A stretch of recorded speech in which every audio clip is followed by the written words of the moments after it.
Hello guys. So today we'll be starting a very important chapter in chemistry which is basically taught in class 9th in case of ICSE board and class 10th in case of CBSE board. In both the cases the chapter becomes very important because it deals with the basic fundamental of chemistry. What is it? See, chemistry is only possible when there is a chemical reaction. It deals with chemical changes. Physics deals with physical changes. Chemistry generally deals with chemical changes. So while we'll be talking about dealing with chemical changes, we have to know what is chemical reaction, right? And study of this chemical reaction, giving you an introduction to chemical reaction is the basic objective of this chapter. So we'll start with chemical changes, which is our heading, as you can see on your screen.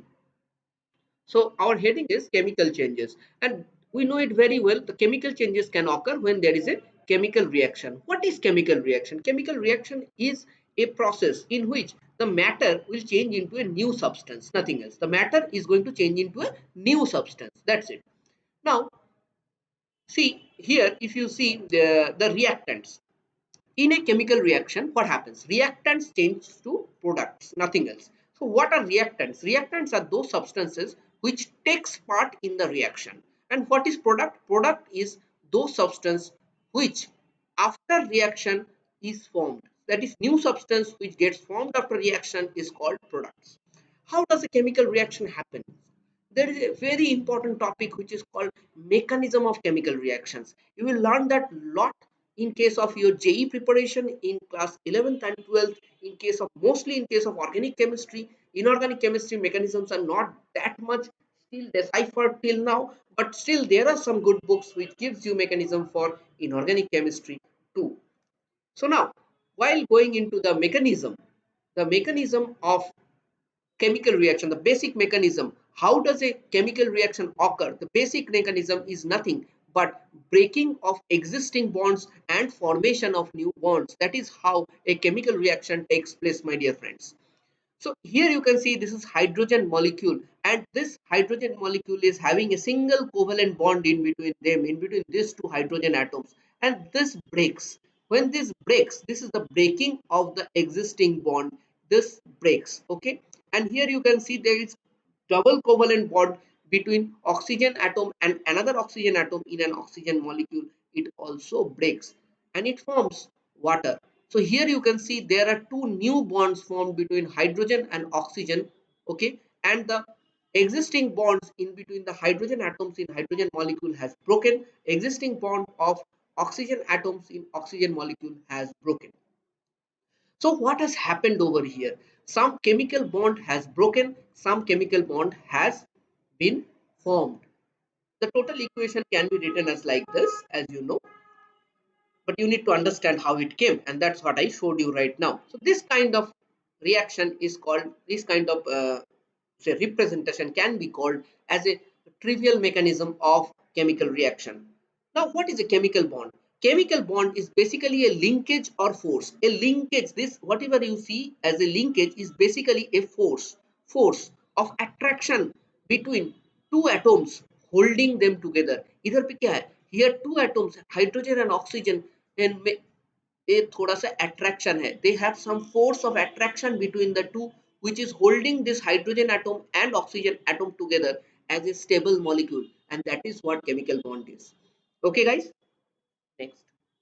Okay, now how does this chemical reaction happen? How does this chemical bond happens? Because chemical reaction, for the basic requirement of chemical reaction is breaking of chemical bonds and also formation of new chemical bonds. So when this atom collide, you can see this A and B is colliding, okay, atoms collide, they come together and they form a molecule, they overlap each other. This is a molecule, AB molecule, okay. This molecule getting formed. Now how did this happen? This happens by close contact between A and B. This close contact was possible only because A and B has collided together, right? Because A and B has collided together. So this close contact can be done by pressure, temperature, sunlight, etc. It can be done by mixing also. But generally in most of the chemical reaction, this collision thing between the molecule is very important. More number of collision will give you more reaction rate. So to increase the reaction rate, definitely you need to give something else other than just mixing to atoms. Okay, so in that case, sometimes we'll see pressure is being applied, sometimes temperature is being applied, sometimes sunlight is being applied, and there are many other things which will enhance the rate of reaction. Now these things can be done by, see, if you want to increase pressure, you basically have to give some energy. If you have to increase temperature, you need to give some energy. If you want to give some sunlight, that means you are giving some energy. So the supply of energy is very important in a chemical reaction. The supply of energy is very important in a chemical reaction. So in a chemical reaction, if you can give more and more energy, this collision will increase, so more collision will ensure more reaction rate. All collision may not be effective. What does this mean? So definitely we know that more the amount of collision, more will be the reaction rate. Now suppose there are 100 number of collision taking place, but not that all collision will result in formation of molecule like this. Why? Because there is two types of collision. One is effective collision, as I have written over here, and another is ineffective collision. If you see this top one, this B goes inside A, this forms a great overlap between A and B. This is called an effective collision. But if this B attacks this A from behind, it is not an effective collision. Clearly you can understand why. So for this effective collision, sometimes we use something that is called catalyst. What does catalyst do? Catalyst provides surface for effective collision, nothing else. So while we'll discuss about catalyst, we'll show you how catalyst help in effective collision of a reaction. So remember one thing, atoms need to collide to form molecule. More the number of collision, more will be the reaction rate, and all the collisions won't be effective. There will be some ineffective collision. For effective collision, sometimes we use catalyst for giving the surface area to the reactants for effective collisions. So what does catalyst do? Catalyst provides surface area to the reactants for effective collision. Remember this, catalyst provides surface area for the reactants to form or to undergo effective collisions. Clear? For more and more collisions to take place, we need to apply certain other things rather than just bringing the two atoms together. Pressure, temperature, heat, light, okay, this kind of things. And definitely catalyst also, because catalyst is also giving you something which is causing more collisions which are more effective. Okay guys, next. Now we'll be going into different things that we do for making a reaction. So our first reaction, as you can see, the first part, how do we react to substances, is mixing. Mixing means basically close contact. So you bring two molecules together or two atoms together, so there will be close contact between the two. Okay. So I'll just change my pen. So here is A and here is B. So when there is close contact, they tend to overlap and form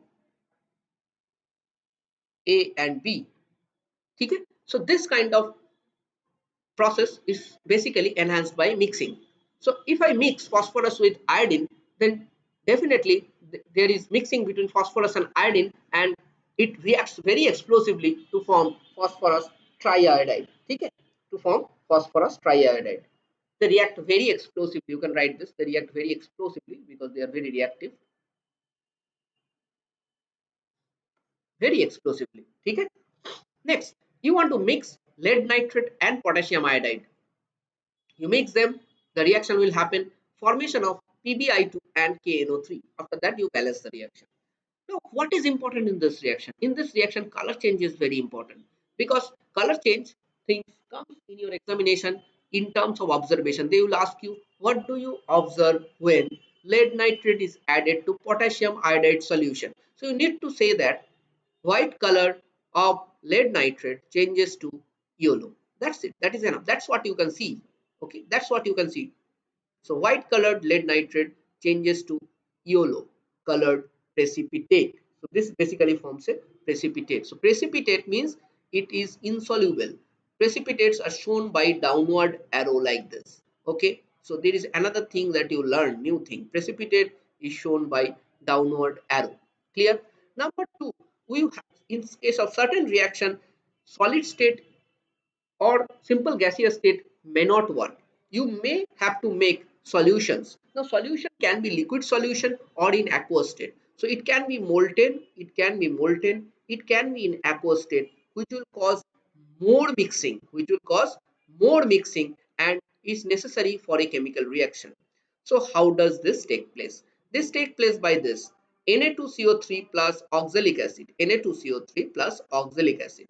So if these two are brought together simply, suppose you just bring Na2CO3 powder and oxalic acid crystals and put it together, nothing is going to happen. You add some water into it, they react. They react forming this is called sodium oxalate.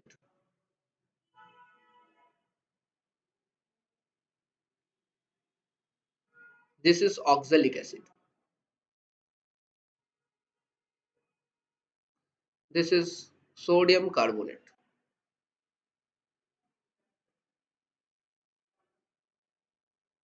ठीक है, sodium oxalate, and this is a salt. This is a salt, and we all know this is a basic salt.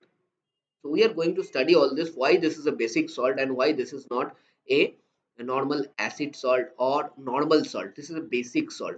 Means basic salt means this salt has basicity. Okay, this salt will have more basic character rather than not basicity, more basic character. Okay, so see, whenever any carbonate reacts with any acid, okay, just you need to remember this. Whenever any carbonate react with any acid, okay, it will give CO2 plus water plus salt. Okay, this is a general equation for any carbonate plus acid. Okay, so salt plus carbon dioxide plus water. Here see, carbon dioxide is a gas. So whenever there is a gas, it is shown by upward arrow. Okay, so precipitate will be shown by downward arrow, insoluble precipitates, and gases will be shown by upward arrow. Please remember all those things. Okay. Now next is NaCl and AgNO3 solution. Here again it is very important because there is a formation of white precipitate. So observation questions can come from here. Okay, formation of white precipitate. So observation questions can come from here. Please note down all these things. Pen or paper is very necessary while you do classes. Okay, pen or paper के बिना तो you did not come into my classes. Okay, whether it's online or offline doesn't matter. Next is heat. See, heat means nothing but energy. Some reaction requires energy to react. Okay, so these are very trivial reaction that we have shown which requires energy. So here if you give heat to this reaction, copper nitrate breaks into copper oxide, NO2 and O2. See, NO2 is a gas, O2 is also a gas. So both are shown with upward arrow. Okay, now here copper nitrate is blue. Okay, and this changes to copper oxide which is black. Okay, so observation wise very important, and remember nitrogen dioxide gas is reddish brown. Remember this. Okay, so if anybody asks you that copper nitrate is heated, state your observation. What you will say? You will say blue colored crystals of copper nitrate, no, don't write crystals, blue color of copper nitrate changes to black and a reddish brown colored gas is evolved. Okay, next is copper carbonate. This is generally green or greenish blue. Okay, when you heat this, it will give black copper oxide plus CO2. Okay, black copper oxide plus CO2. So here also you can see there is an important observation. Color change is there. Wherever there is color change, the reaction becomes very important. Okay, so color change वाला reaction अच्छी तरीके से करना है. ठीक है, color change. अच्छा. Now what happens to the CO2? The CO2 has some observations too. What kind of? Brisk effervescence. CO2 has observations like brisk effervescence. CO2 has observations like brisk effervescence. Brisk effervescence means if I say in Bengali বুদ বুদ বেরোয়, ঠিক আছে, মানে বুদ বুদ বেরোয় না, bubble বেরোয়, ঠিক আছে, cold drinks এর বোতল খুললে যেরকম বেরোয় ওরকম একটা effervescence হয়, ঠিক আছে, and it also turns lime water milky. But this is the main observation. Okay, because lime water तो तुम्हारे हाथ में है नहीं, वैसे ही तो ला नहीं सकते हो ना. So this is the example of reaction that requires heat, and this kind of reaction is called thermochemical reaction involving heat. Okay, reactions involving heat, thermochemical reaction. Next is light. That is reaction which involves requirement of light, and that those kind of reactions are called photochemical reaction.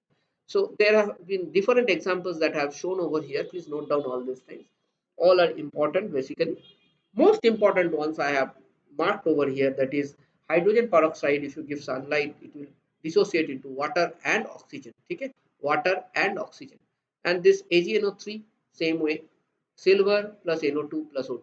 Okay, you need to balance them. It is already balanced over here.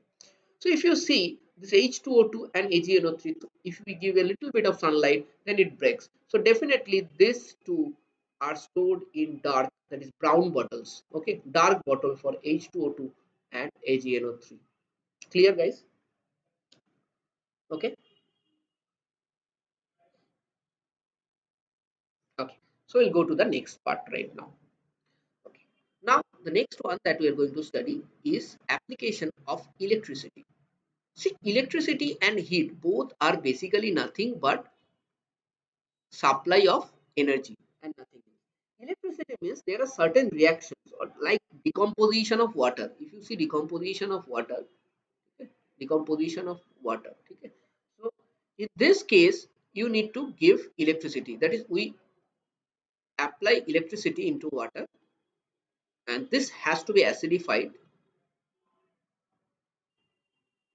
Sometimes it is also called, this word is also called acidulated. Okay. And it breaks up into 2H2O plus O2. And it breaks up into 2H2O, sorry, not H2O, 2H2 plus O2. I'm sorry, 2H2 plus O2. Okay. And this process of decomposition by application of electricity is called electrolysis. Okay. This process of decomposition of by application of electricity. So decomposition of compounds into its respective elements by application of electricity is called electrolysis. Okay? As you can see over here, this can also be done in case of NaCl. If you provide electricity in NaCl, same thing, NaCl solution, so it will give you Na plus Cl2. But it is not so simple. It has been shown in various books as this one, but remember, this electrolysis is not so simple as it is shown over here. And this sodium and chlorine is not so easily separated together. Okay, so this has something else. But if it is aqueous, so if it is molten, there is no problem. You use molten NaCl, you will get Na and Cl2. In case of aqueous, there are issues, because in case of aqueous, you also have this water that is interfering in your electrolysis. Clear? So if you apply electricity and it breaks up into constituent elements, then it is called electrolysis. And this is how application of electricity is important. Okay. Number 6, we are going to study about pressure. So see, we have done electricity, heat, light and everything. Now we are going to study about pressure. There are various reactions which require a lot of pressure. Okay? Lot of pressure uh, when you want to react them. Like reaction of mercury chloride with potassium iodide. Reaction of mercury chloride means HgCl2 with potassium iodide. Okay? With potassium iodide. Okay? So this requires some pressure, otherwise it will not react. Okay. This will be HgI2 plus KCl. KCl.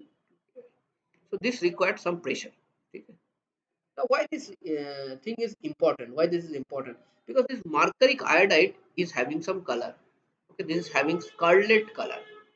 So again, observation wise,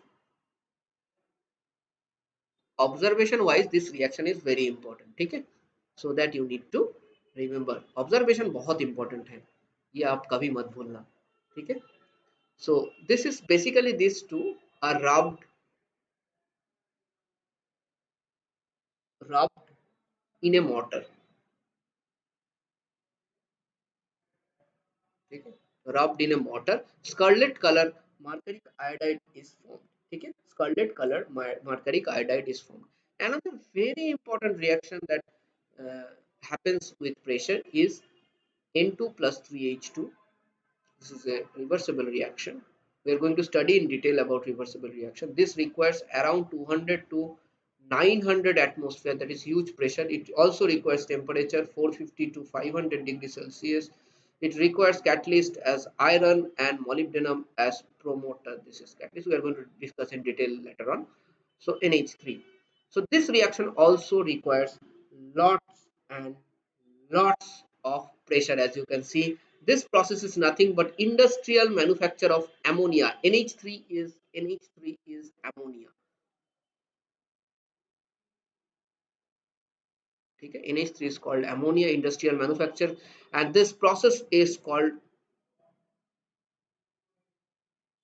Haber's process. Please note down all these things, these are very important. Okay, this process is called Haber's process. Okay? Iron is given as catalyst and molybdenum as promoter. We are going to study what is promoter, catalyst, and all those things. So I hope you have understood all these things that we're teaching now, right?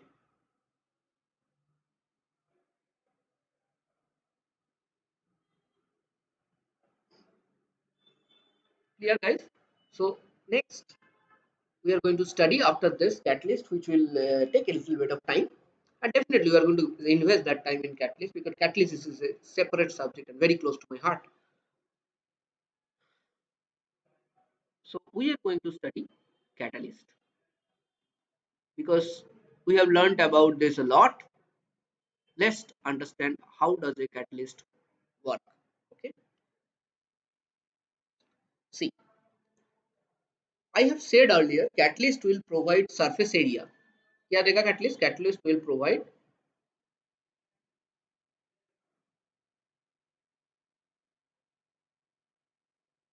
surface area for effective collisions of reactants. Catalyst will provide surface area for effective collision of reactants. Okay?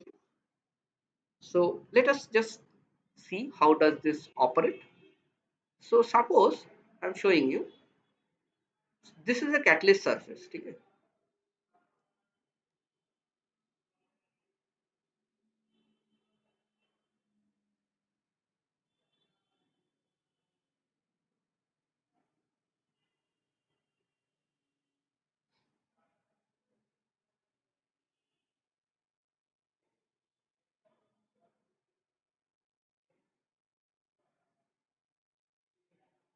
This is a catalyst surface and this is a normal surface.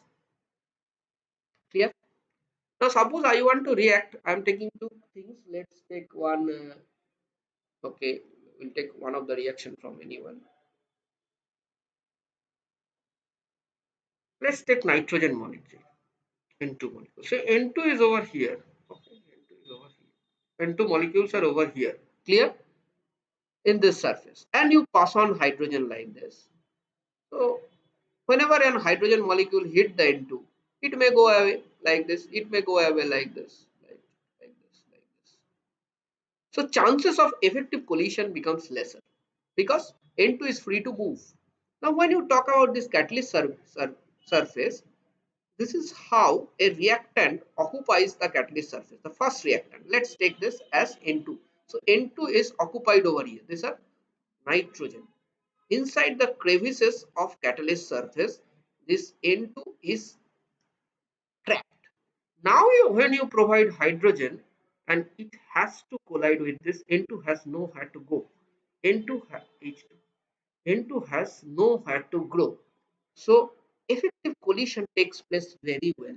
This is how catalysts provide surface area for effective collision of reactants. And this is how catalyst enhances or accelerates the rate of reaction. Okay, so catalysts are those which basically accelerate or reduce the rate of reaction. अभी question आना चाहिए, sir, it can accelerate, I can see, but how does it reduce? See, if the two reactants are very much, what do you say, uh, reactive, okay, so here there will be explosive reaction over here because they are going to hit anywhere. But when you provide them with a catalyst, the reaction will be site specific. These are sites, these are called active sites. of a catalyst. So this reactions will occur site specific. Whenever the reaction occurs site specific, so definitely the reaction rate can be controlled rather than an explosive reaction. Clear? So what are catalysts then? It provides surface area, number one, correct. And number two, we can also write it accelerates or it accelerates or decelerate a reaction. Okay? It accelerates or decelerates a reaction. How does it does so? That also we have explained. Now, if it accelerates a reaction, it is called positive catalyst. Positive catalyst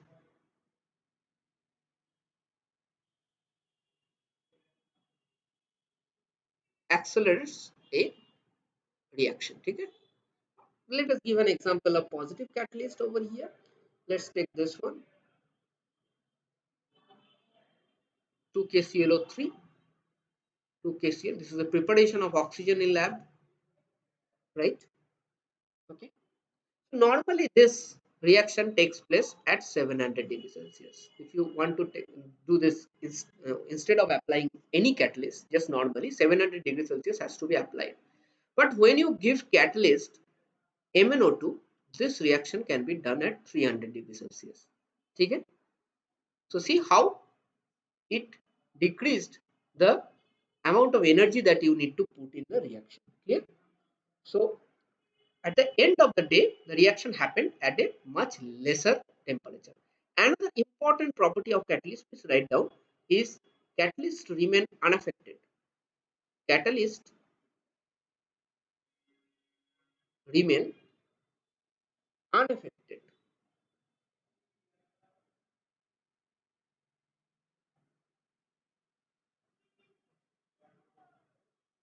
in a reaction. That means catalyst does not participate in a reaction.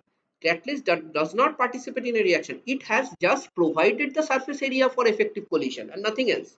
Okay, clear? Catalyst will not participate in a reaction. Very important. Okay. Another positive catalyst is there like 4NH3 plus 5O2, platinum 800 degrees Celsius, 4NO plus 6H2.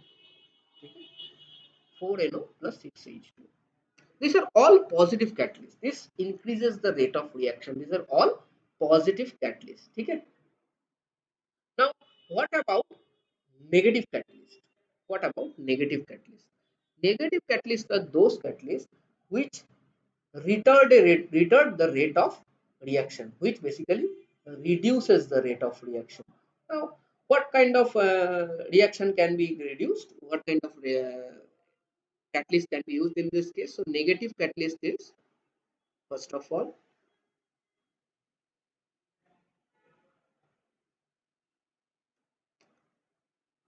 reduces rate of reaction. Okay. Example you can take, if you use 2H2O2 and if you use H3PO4 as a catalyst over here, then we know H2O2, whenever it will get some sunlight, it will form 2H2O plus O2. But whenever you add H3PO4, the rate of the reaction is reduced. Whenever you add H3PO4, rate of the reaction is reduced. Clear? Absolutely clear. This one, you add H3PO4, rate of the reaction will get reduced. So here the H3PO4 that is getting added is a negative catalyst. Is a negative catalyst. Okay? Similarly, if you want to decrease the oxidation of chloroform, if you want to decrease the oxidation of chloroform, then also you can use negative catalyst. See, whenever you use chloroform, chloroform is something that you must be seeing in movies and used as an anesthetic. That is, whenever you put it in nose of anybody, he will faint. So why does this happen? Because chloroform reacts with oxygen in presence. Okay, this is the negative catalyst which will reduce the rate of reaction. Normally it will react suddenly, it will react at any instant and form COCl2 plus HCl. Clear? COCl2 plus HCl. Clear? In presence of alcohol C2H5OH. In presence of alcohol, it will form COCl2 plus HCl. Clear, guys? Okay. So this alcohol is acting as a negative catalyst. Okay? Because this will reduce the rate of reaction. Otherwise, it will react explosively to form this. And this one is called nothing but phosgene. This is carbonyl chloride, and it is also called phosgene. And this is poisonous. This is poisonous. So that is why we use alcohol to reduce the formation of phosgene. Otherwise, all chloroform will be lost and everything will get converted to phosgene, and it can cause damage to our body. Okay. So we have studied about catalyst, we have studied about positive catalyst, we have studied about negative catalyst. Another important thing is there, that is called promoter. Okay, promoter, that is also very important. So in case, see this reaction, as you can see, this H3PO4 is acting as a negative catalyst. The same reaction can also be done like this. 2H2O2 gives 2H2O plus O2. If you use MnO2, then this will act as positive catalyst. This is negative. This will act H2O2 के अंदर आपने अगर if you give this MnO2, this will make the reaction much faster. ठीक है? So this is acting as a positive catalyst. Clear, guys? Okay. Now next. Next is I want to discuss a little bit about promoters. What are promoters? These promoters are generally added to catalyst. Okay? These promoters are generally added to catalyst to increase increase the efficiency of catalyst. Okay? To increase the efficiency of catalyst. Okay? The efficiency of, so what does promoters do? Increases efficiency of catalyst. Okay? Increases efficiency of catalyst. uh, we have already done one example of this.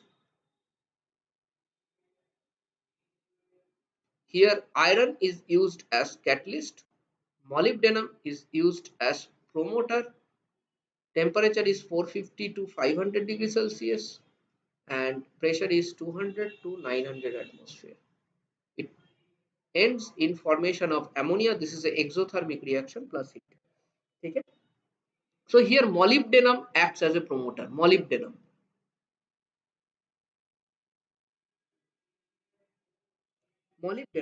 acts as a promoter. Okay? It increases the efficiency of the catalyst. Similarly, there is another kind of substance which is called inhibitors. This reduces the efficiency of catalyst. Reduces of catalyst. How? How does it reduces the efficiency of a catalyst? That is very important. How does it reduces the efficiency of a catalyst? Let's check this. See, suppose this platinum, you are using platinum PT as catalyst. PT as catalyst. Okay? So these are also called. I'll just say you later. So this has some crevices like this, forming some active sites. Now you give some other particles along with this platinum. What will happen? That those particles will fill up these active sites, and less number of active sites will be available. Okay? Less number of active sites will be available. So even if you give dust, that also will happen. Will affect the same way. The dust will occupy these active sites. So what will happen? The reactant will get less number of active sites to occupy. So if the reactants are getting less number of active sites to occupy, the effective collisions will be less, and this reduces the efficiency of catalyst. This kind of materials, whenever you use dust or something like that, are acting as inhibitors, and these are also called catalyst poisons.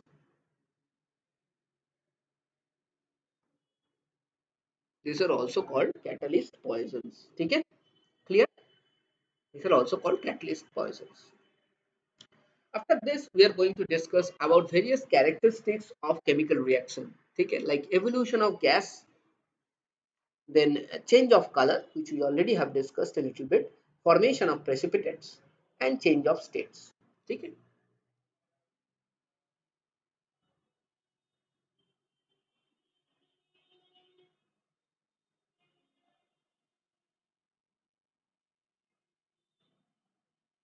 So we are going to study characteristics of chemical reaction. Okay. First, we are going to study about evolution of gas. We have already studied one reaction regarding that, like copper carbonate giving copper oxide plus CO2. We are going to take a different one at this moment. Zinc plus HCl gives ZnCl2 plus H2.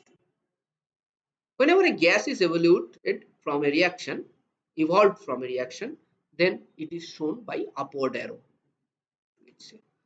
So this is how evolution of gas occurs. And how do you understand whether the evolution of gas has occurred or not? By seeing the bubbles. By seeing the bubbles. So formation of gas. What we're going to study right now about bubbles, bubble formation. Formation of bubbles.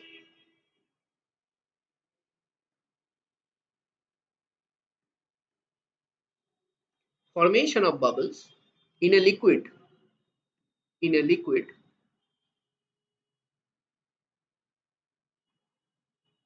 during reaction.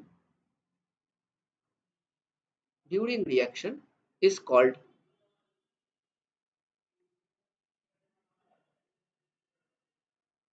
effervescence. ठीक है? Is called effervescence. ठीक है? Clear? Okay. So this is about evolution of gas. Okay. You can also take another one like 2KClO3 heat MnO2 2KCl plus 3O2. So here also gas is evolved. Clear?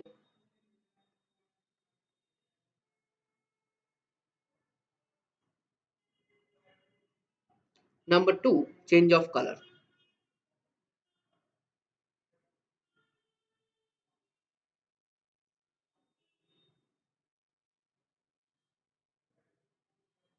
Change of color also we have studied a lot, like copper carbonate green color changes to black.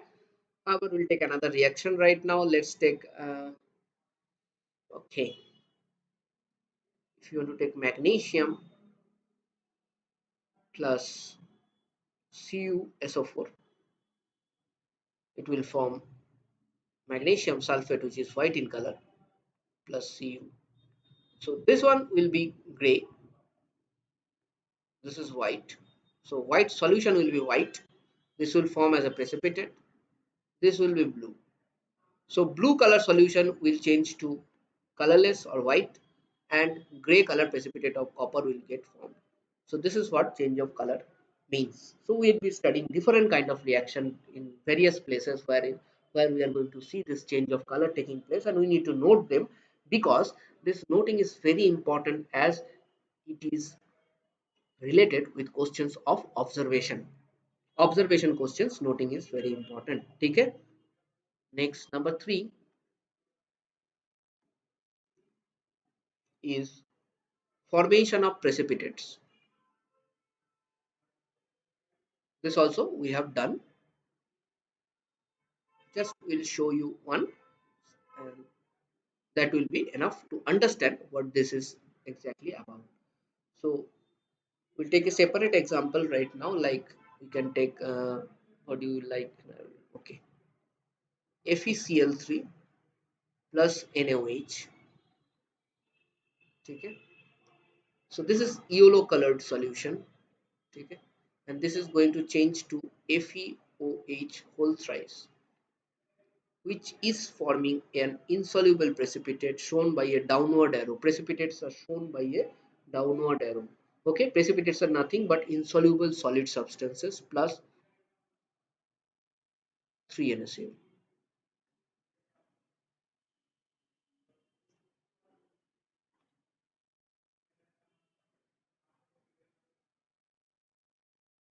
Okay. So here you can see this is a precipitate. Here also the color is very important because here it gives dirty green precipitate.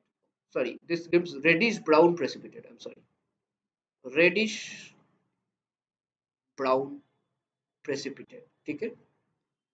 This gives reddish brown precipitate. So color change is also very important in this case. Okay. We also have seen another kind of precipitate formation somewhere here, here. See, in this reaction, AgCl was white precipitate. Okay, like this. Okay, another one also you have seen yellow precipitate of lead iodide. So there are various places where you need to note this precipitates. Okay.